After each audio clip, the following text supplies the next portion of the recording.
இல்லற வாழ்க்கை என்பது ஆலமரத்தை போன்றது என்கிறார் திரு ஹேமந்த் பந்த். ஆலமரத்தின் வேர்களும் கிளைகளும் கீழும் மேலுமாக படர்ந்து விரிகின்றன. இந்த உலகின் ஆரம்பமும் முடிவும் தெரியாததைப் போல் வேர்கள் மண்ணுக்கடியில் அருவ நிலையில் உருவ வெளிப்பாடு இல்லாமல் செயல்படுகின்றன. இலை, தலை, கிளை, பூ, காய் யாவும் புலன்களாக அமைகின்றன. பற்றறுத்தல் என்னும் ஆயுதத்தால் ஆலமரத்தை அறுத்தால் மட்டுமே மீண்டும் வரையலாத இடத்தை பெற முடியும். இந்த வழியில் பயணிக்க விரும்புகின்றவர்களுக்கு குரு அவசியமாகிறது. குரு இல்லாமல் எவ்வளவு கற்றவனாக இருந்தாலும் அவனால் பாதுகாப்பான பயணத்தை மேற்கொள்ள முடியாது. காட்டு வழி நடப்பவனுக்கு எதிர்படும் இடர்களை சுட்டி காட்டி நல்வழி காட்டி பாதுகாப்பாக அழைத்து செல்ல பயன்படுபவரே குரு. தேட உதவி தெய்வீகம் காட்டுவார். ஒருமுறை எங்களில் 4 கூடி பிரம்மம் பற்றி பேச ஆரம்பித்து பேச்சு விவாதத்தில் முடிந்தது. எல்லோரும் சமய சாஸ்திரங்களையும் ஆன்மீக தத்துவ நூற்களையும் படித்தவர்கள்தான். அப்பொழுது ஒருவர், யாராக இருந்தாலும் அவரவர் ஆன்மாவை பிறருடைய துணையின்றி அவரவர் ஆன்மாவின் துணையாலே தகுதி உயர்த்த வேண்டும் என்றார். இந்த கருத்துக்கு எதிர்கருத்து உரைத்த 2ஆம் அவர், மனதை கட்டுப்படுத்துகின்றவன் மட்டுமே இறைவனின் அருள் பெற்றவனாவான். நாம் நமது எண்ண அலைகளிலிருந்து விடுபட வேண்டும். எனவே நாம் இல்லாமல் எதுவுமில்லை என்றார். 3ஆம் அவர், முடிவுரைப்பவர் போல் உருவான உலகம் சுழல்வதால் மாறும் தன்மை உடையதாக இருக்கிறது. எனவே அருவமே நிலைத்தது என்றார். 4ஆம் அவரோ, ஏட்டறிவு பயனற்றது, பட்டறிவே பயனுடையது. ஐம்புலனையும் அடக்கி எங்கும் நிறைந்த குருவின் பாதத்தில் சரணடைந்தால் அவர் வழிகாட்டுவார். இதற்கு உறுதியான மனமும் அசையாத நம்பிக்கையும் அவசியம் என்றார்.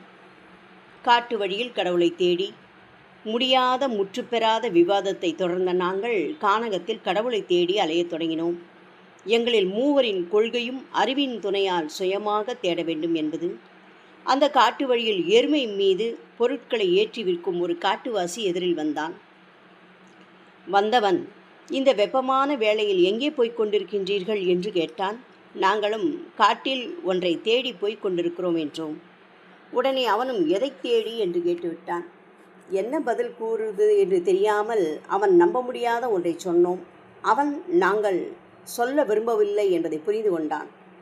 காடு பற்றி தெரியாமல் கருத்தில் இல்லாமல் அலைவது தவறு. கானகம் பற்றி தெரிந்த ஒரு வழிகாட்டியை அழைத்து செல்வது நல்லது. நீங்கள் எதை தேடுகின்றீர்கள் என்பது பற்றி எனக்கு சொல்ல வேண்டாம். ஆனால் அலைந்த அலுப்பு தீர சற்றே அமர்ந்து தாகம் தீர்த்து உண்டு கழித்து அமைதி அடையலாம் என்றான். ஆனாலும் அதனை நிராகரித்து விட்டோம். தொடர்ந்து நடந்தோம். எவர் ஒருவரின் உதவியும் இன்றி செல்லவே விரும்பினோம். ஏனென்றால் எங்கள் சுய அறிவு தடுத்தது. பாதையற்ற அந்த கானகம் பறந்து விரிந்து தடுமாற்றத்தை தந்தது. வானுயர வளர்ந்த மரங்கள் சூரிய ஒளிக்கு வழிவிட மறுத்தன. நெடுநேரமாக அங்குமிங்கும் அலைந்து திரிந்துவிட்டு மீண்டும் புறப்பட்ட இடத்துக்கே வந்து சேர்ந்தோம். அங்கே அந்த காட்டுவாசி நின்று கொண்டிருந்தான். வனவாசியோ சிரித்தபடி, நீங்கள் உங்கள் அறிவையும் புத்தியையும் நம்பி வனத்து வழியை தவறவிட்டு அலைந்து திரிந்திருக்கின்றீர்கள். எதுவாயினும் சிறிது பெரிது பாராமல் வழிகாட்ட ஒருவர் இருந்தால் பயணம் எளிதாகும். உங்கள் கைவசம் உள்ள லட்சியம் மட்டும் வெற்றிக்கு உதவாது. இப்போதைக்கு நான் உங்களை சந்தித்திருக்கிறேன். இறை அருள் இல்லாமல் எவர் ஒருவரும் வழியில் நம்மை சந்திக்க இயலாது. எந்த திட்டமும் இன்றி எதிர்பார்ப்பும் இன்றி இடைவெளியில் கிடைக்கும் உணவே வெற்றியின் அடையாளம். அந்த வனவாசி எங்களை அமைதியாக இருக்க சொன்னான். உணவை எடுத்து பரிமாறினான். என்னவோ தெரியவில்லை, என்னோடு வந்த 3 அவனது விருந்தோம்பல் பிடிக்கவில்லை. தாகம் தீர்க்காமலும் பசியாறாமலும் அந்த 3 அங்கிருந்து அகன்று போயினர். அவர்களின் பிடிவாதம் எனக்கு புரியவில்லை. நானோ என் பசியையும் தாகத்தையும் போக்கிய அன்பின் நனைந்து பண்பில் உருகினேன். அவன் கல்வி அறிவற்ற கடைக்குலத்தைச் சேர்ந்தவனாக இருந்தாலும் அன்பானவன், பண்பானவன். அவனது அன்பை ஏற்றுக்கொள்பவனே ஞானத்தை ஏற்றுக்கொண்டவன். நான் நல்ல எண்ணம் நல்ல வண்ணம் விருந்துண்டேன். என்ன ஆச்சரியம்! குருவே என் முன் தோன்றி, என்ன பிரச்சனை, எது பற்றி விவாதிக்கின்றீர்கள் என்று கேட்டார். எனவே நான் நடந்ததை விவரித்தேன்.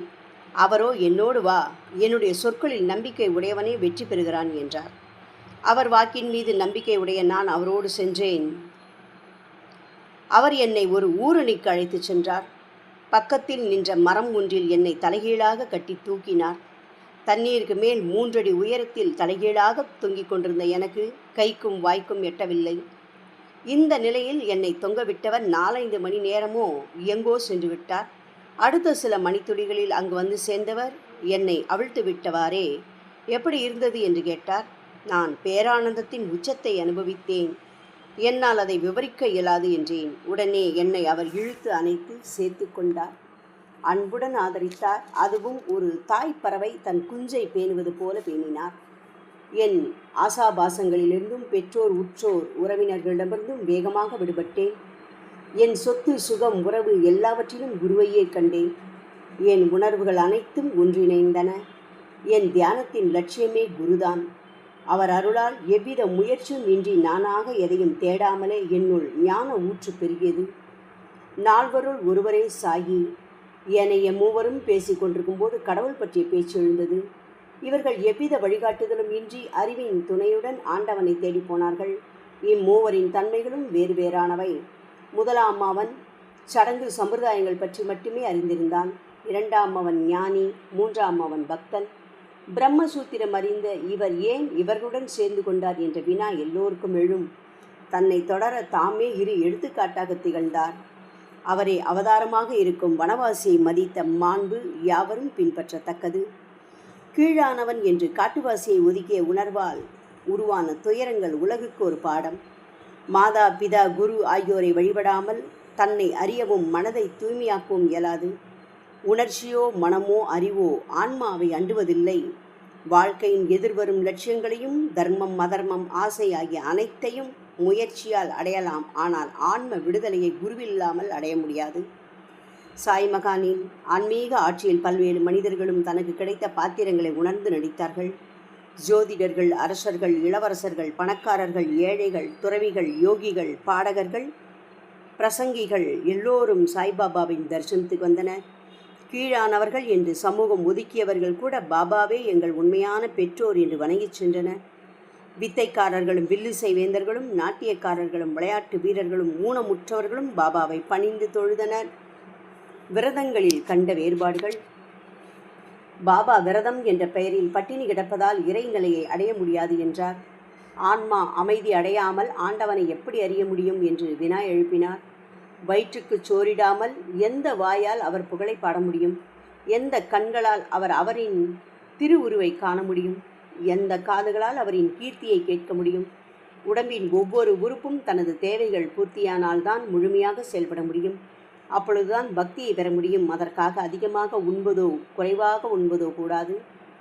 பாபா தாத்தா கேல்கரிடம் குழந்தைகளை புனித நாட்களில் விரதம் என்ற பெயரில் பட்டினி இருக்க வைப்பதை நான் அனுமதிக்க மாட்டேன் என்று கூறினார். இதற்கு அடுத்த நாள் திருமதி கோகலே ஷிரடிக்கு வந்தார்.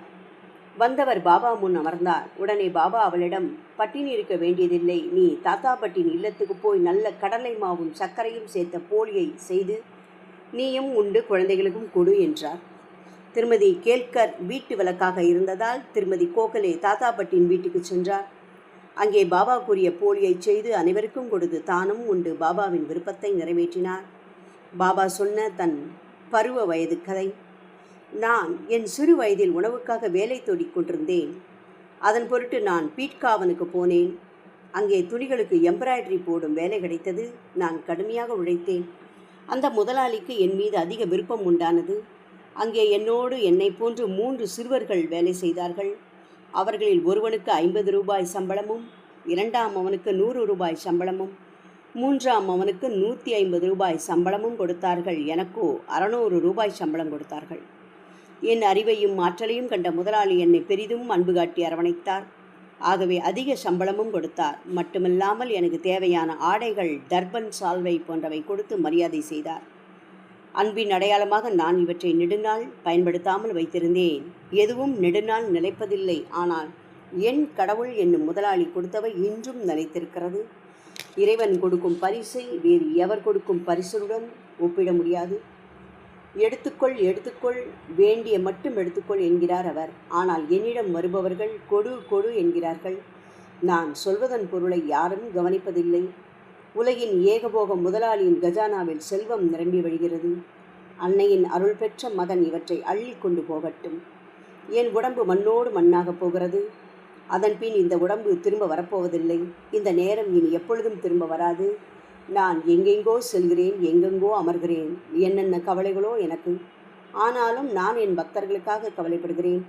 எதையாவது செய்பவன் அதன் பலனை அறுவடை செய்கிறான். இந்த என் மொழிகளை கேட்பவன் மன அமைதியும் மகிழ்வும் அடைகின்றான். சாயை பணிந்தால் சாந்தி நிலவும். ஓம் சாய்ராம்.